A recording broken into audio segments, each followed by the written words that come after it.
Wij vinden het jammer dat na 8 dagen een voorstel op tafel hebben gelegd. Wij vooralsnog geen antwoord hebben gekregen, geen inhoudelijk antwoord op ons voorstel.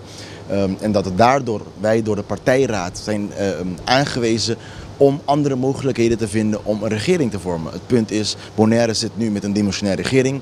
Wij moeten handelen, wij moeten verder. Dus wij moeten zoeken om te komen tot een regering. We hebben toen gezegd in onze brief, wij houden de deur open voor alle partijen. De voorstel die op tafel ligt bij NVB is nog steeds geldig. Wij vragen enkelweg, geef antwoord. Zeg ons wat jouw standpunt is, dat wij tot een vergelijk kunnen komen en tot wellicht een akkoord. Tot vandaag is dat niet gekomen. Ik vind het heel jammer. Waarom? Omdat wij inderdaad een brief hebben ontvangen vandaag. En in die brief zijn veel meer woorden verwerkt dan ooit is besteed aan het akkoord, die voorstel die we hebben gedaan. En dat vind ik jammer. Dat betekent dat er veel meer aandacht is om in de media over te komen met bepaalde thema's. In plaats van werk en aandacht te stoppen in inhoudelijke vraagstukken die in een mogelijk akkoord moeten komen. Wij vinden het ook jammer dat in de brief die we hebben ontvangen eigenlijk wordt gezegd dat zij niet meer bereid zijn om met DP te praten. En dat was niet onze bedoeling. Onze bedoeling was simpelweg, jongens, we hebben een voorstel gedaan. Breng alsjeblieft een tegenvoorstel. Wij hebben een opdracht gekregen. In de tussentijd, kijk, het duurt te lang. 8 dagen en we krijgen niks. Geen één inhoud, geen één antwoord. Niks inhoudelijks op de vraagstukken op tafel hebben gelegd.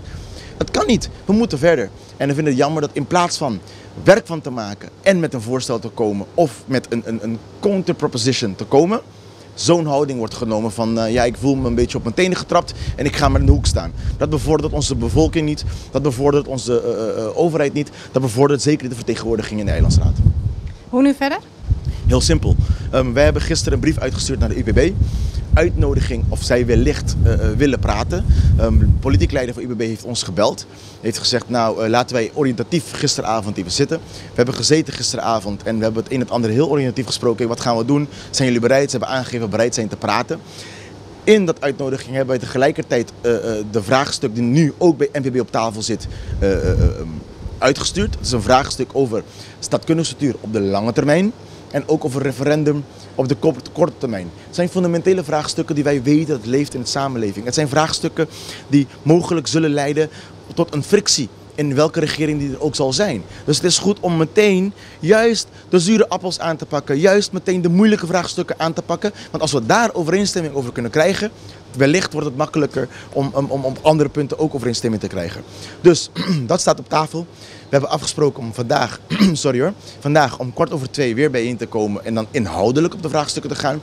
Hopelijk hebben ze dan al een formulering gemaakt van wat wij hebben naar voren gebracht, hoe hun standpunt is daarover.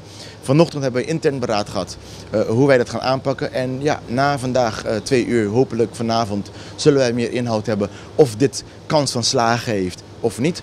En dan kunnen wij verder inhoud geven daarover.